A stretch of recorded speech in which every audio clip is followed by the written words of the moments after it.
Karya ini adalah bentuk tulisan yang mengandung ilmu pengetahuan dan kebenaran ilmiah yang menyajikan fakta dan disusun secara sistematis menurut metode penelitian dengan menggunakan bahasa ragam ilmiah.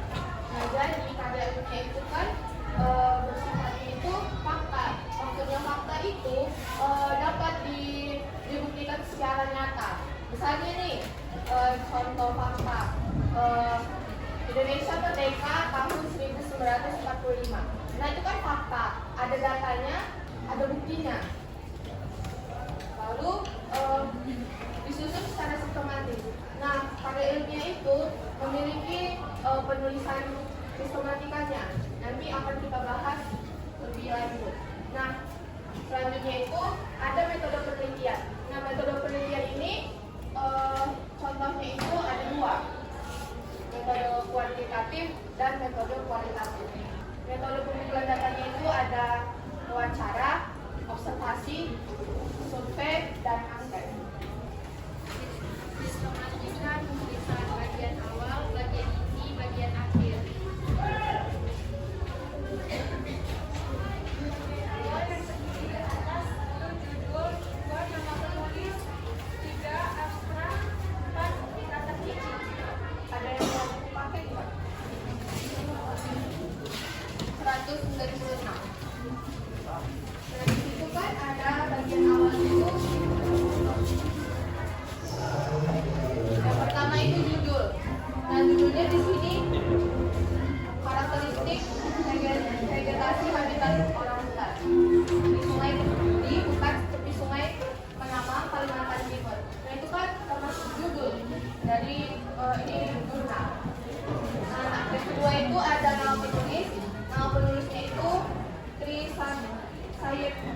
Dan Alim Ma'ruf.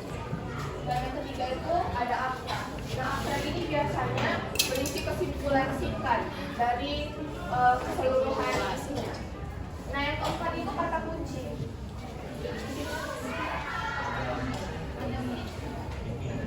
Nah, kata kunci itu seperti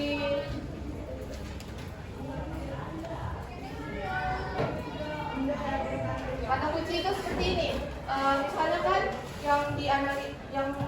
yang disajikan kan karakteristik bla bla bla bla. Nah, jadi kata kuncinya itu berdasarkan apa yang disajikan.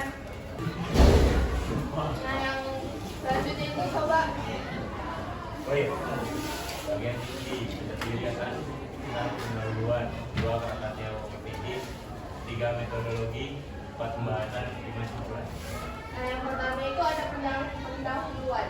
Nah, pendahuluan ini berisi apa sih masalah yang kalian ambil dari judul tersebut? Apa yang melatar belakangi dari apa yang kalian ingin teliti? Selanjutnya itu ada di pendahuluan itu ada 4 poin. Yang pertama latar belakang, yang kedua rumusan masalah, yang ketiga tujuan penelitian, dan yang keempat itu manfaat penelitian. Nah, yang selanjutnya itu ada rumusan masalah. Nah, rumusan masalah itu apa yang kalian ingin gali lebih dalam. Misalnya nih, contohnya kalian mengambil topik tentang sampah. Nah, jadi rumusan masalahnya itu yang pertama misalnya apa yang menyebabkan terjadinya banjir misalnya. Lalu di tujuan penelitiannya itu untuk menjawab dari rumusan masalah tersebut. Misalnya nih, yang tadi saya bilang apa yang menyebabkan terjadinya banjir. Jadi tujuan penelitian itu berarti dijawab untuk. Nah, selanjutnya itu ada kerangka teoritis. Nah, di dalam kerangka teoritis ini terdapat kutipan beberapa ahli. Misalnya menurut si Abu Dhar tahun 1920 dinyatakan kampenjer. Terus menurut Sugiono tahun. Nah, di situ di kerangka teoritis itu kalian juga bisa menyampaikan pendapat kalian tanpa mengubah makna dari beberapa ahli tersebut. Yang ketiga itu ada metodologi. Nah, yang sebelumnya saya bilang itu ada teknik pengumpulan datanya itu wawancara, observasi,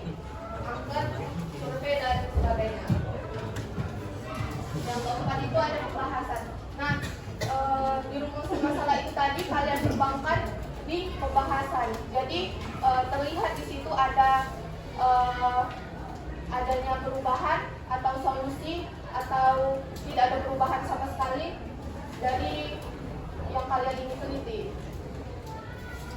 Yang kelima itu adalah simpulan. Simpulan dari apa yang kalian teliti. Misalnya simpulannya itu adanya perubahan dari misalnya dampak dari banjir bla bla bla bla bla begitu. Mengerti? Nah, yang terakhir itu ada daftar pustaka. Nah, contoh daftar pustaka itu ada di halaman 98. 198.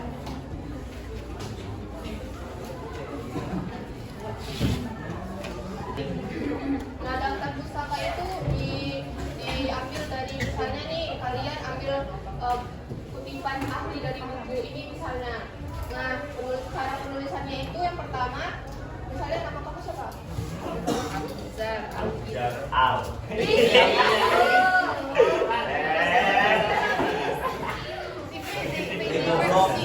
Iya loh, Mister. Aku emang iya, Wis, ada wis. Bukan ale-ale. Nah, jadi di daftar pustaka itu namanya dibalik jadi Iya. Terus kamu sendiri bukunya itu tahun berapa dan judul bukunya itu judulnya apa dan kota terbit dan penerbitnya siapa.